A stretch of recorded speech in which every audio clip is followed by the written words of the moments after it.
আজ ৯ জিলহজ পবিত্র হজ। মিনার আকাশে বাতাসে লাব্বাইক আল্লাহুম্মা লাব্বাইক ধ্বনি। মূল হজের দিনে ধর্মপ্রাণ মুসল্লিরা আরাফার প্রান্তরে সূর্যাস্ত পর্যন্ত অবস্থান করবেন। আরাফার ময়দানের মসজিদে নামিয়ার জোহরের নামাজের আগে পবিত্র হজের খুতবা দেবেন মদিনার মসজিদে নববীর ইমাম এবং খতিব শায়েখ আলী বিন আব্দুর রহমান আল হুজাইফি। বিস্তারিত চৈতি সরোয়ারের রিপোর্টে।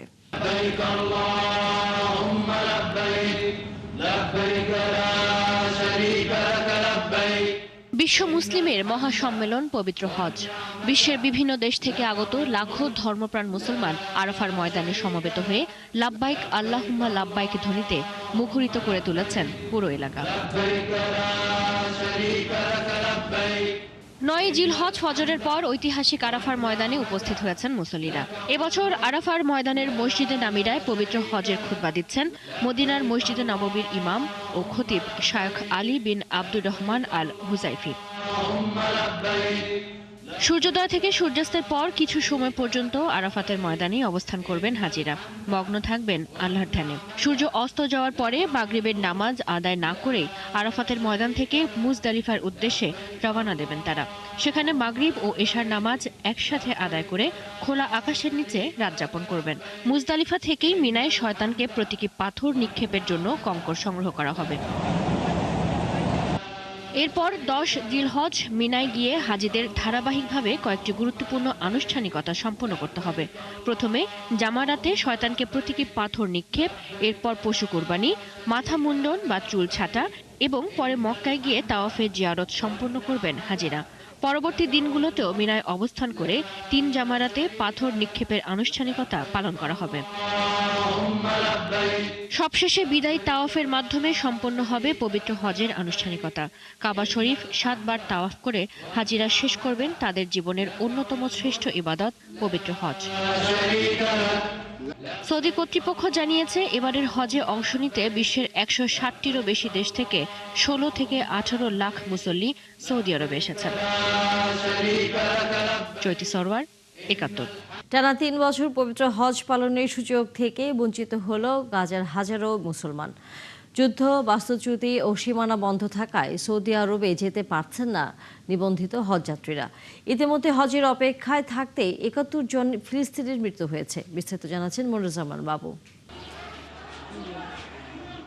দক্ষিণ গাজার খান ইউনিসের একটি তাঁবুর ভিতরে ৬০ বছর বয়সী নাজিয়া আবু লেহিয়ার হাতের মোবাইলে মক্কার কাবা শরীফ তাওয়াফের দৃশ্য চলছে।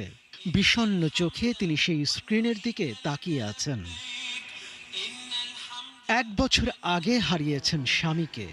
এবার স্বপ্ন ছিল স্বামীর স্মৃতিকে সঙ্গী করে পবিত্র হজ পালন করতে মক্কায় যাবেন।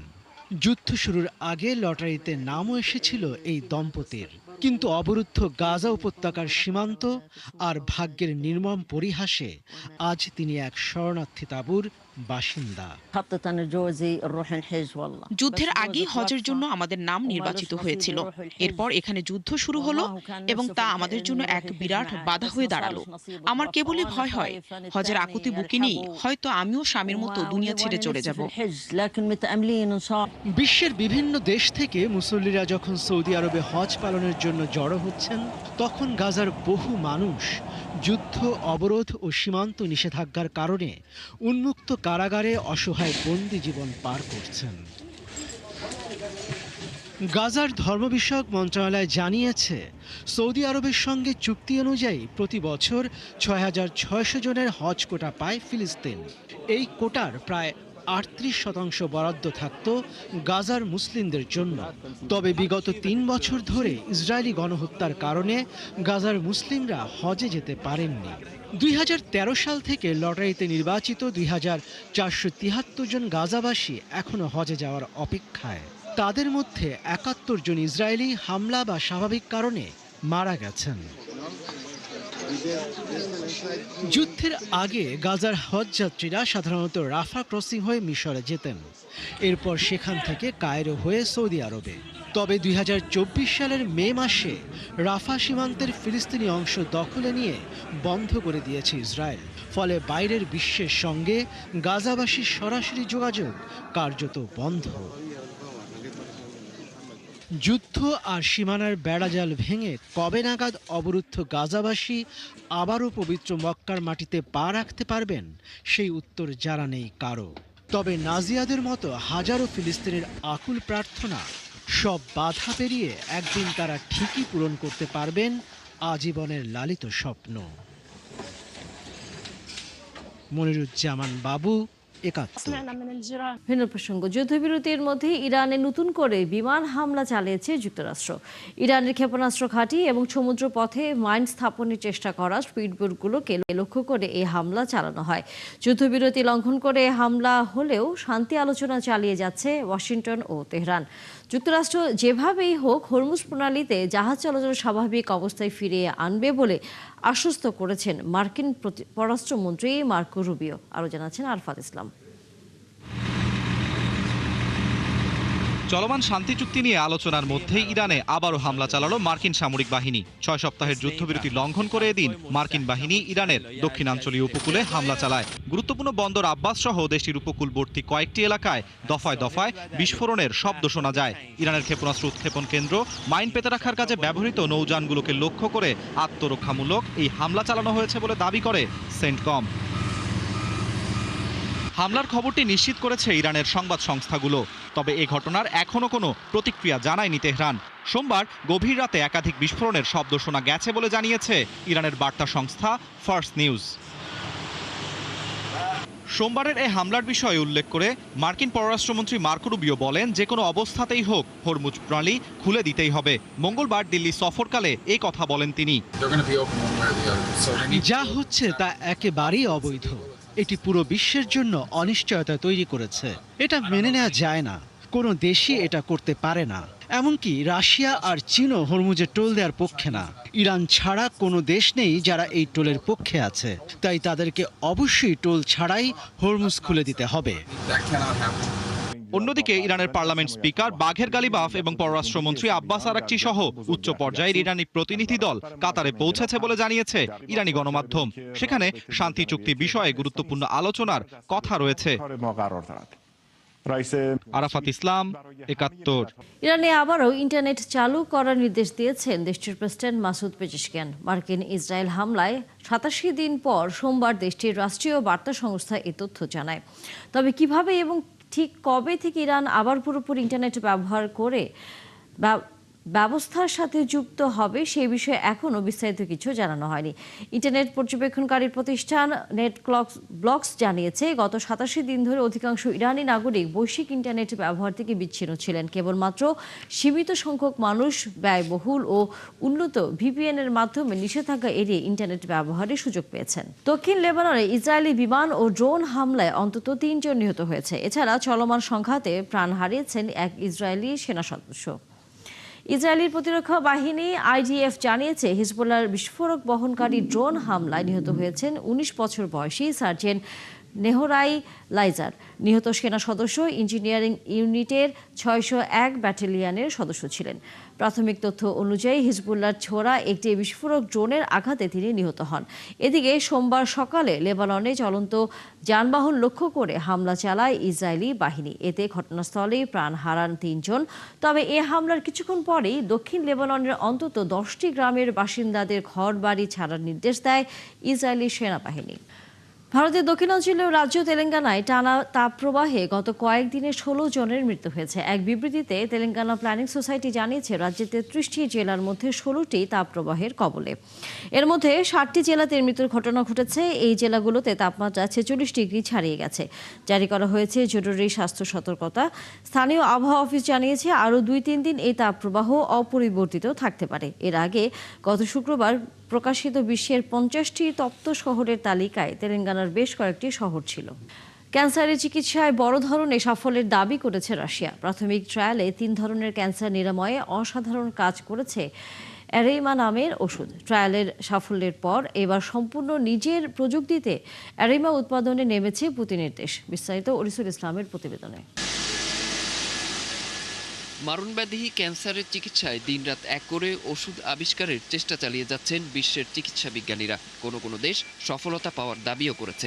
এবার তাদের দলে নাম লেখালো রাশিয়া। কারো ফর্মুলা নকল করে নয়, বরং সম্পূর্ণ নিজস্ব গবেষণায় উদ্ভাবিত মৌলিক উপাদান দিয়ে তৈরি করেছে ক্যান্সার প্রতিরোধী ওষুধ। গবেষকদের দাবি, প্রাথমিক ট্রায়ালে ফুসফুস ও খাদ্যনালী সহ 3 ধরনের ক্যান্সার চিকিৎসায় সফলতা পেয়েছে অ্যারাইমা নামের ওষুধটি। এবছরের শেষে আরও কিছু জটিল ধরনের ক্যান্সার চিকিৎসায় এই ওষুধের ব্যবহার শুরু করার ইচ্ছা রয়েছে তাদের। কিন্তু কিভাবে কাজ করে এই ওষুধ? চিকিৎসা বিজ্ঞানীরা বলছেন, অ্যারাইমা ওষুধটি শরীরের রোগ প্রতিরোধ ব্যবস্থাকে সক্রিয় করে। ওষুধটি মানবদেহের রোগ প্রতিরোধকারী সেলের উপর একটি সুরক্ষা কবচ তৈরি করে, যাতে ক্যান্সার কোষ ইমিউনিটি সিস্টেমকে নষ্ট করতে না পারে। আমাদের জন্য সবচেয়ে গুরুত্বপূর্ণ হলো উদ্ভাবনী ওষুধ তৈরি করা। শুধু উৎপাদন নয়, নিজস্ব গবেষণা ও প্রযুক্তি উন্নয়নেও আমরা গুরুত্ব দিচ্ছি। আমাদের ওষুধ বেশ কয়েকটি রোগের ক্ষেত্রে অসাধারণ ফল দিয়েছে। আমরা ক্লিনিক্যাল কার্যক্রম আরও বিস্তৃত করছি। 2021 সালে গামালেয়া রিসার্চ ইনস্টিটিউটের সহযোগিতায় এই প্রকল্প শুরু হয়। রাশিয়ার দাবি, গত 5 বছরে দেশটিতে উদ্ভাবিত এটিই একমাত্র নতুন ক্যান্সার বিরোধী ওষুধ। বিশেষজ্ঞদের মতে, স্থানীয়ভাবে উন্নত ক্যান্সারের ওষুধ উৎপাদন রাশিয়ার ওষুধ শিল্পে নতুন সম্ভাবনার দ্বার খুলে দিতে পারে। অরিসুল ইসলাম, 71। ঈদের আনন্দ থেকে বঞ্চিত হচ্ছেন ব্রিটেনের রেস্টুরেন্ট খাতে কর্মরত হাজারো মুসলিম শ্রমিক। অভিযোগ উঠেছে, ঈদের দিনেও দীর্ঘ সময় কাজ করতে বাধ্য করা হচ্ছে তাদের। ফলে পরিবার পরিজনের সাথে সময় কাটাতে পারছেন না অধিকাংশ শ্রমিক।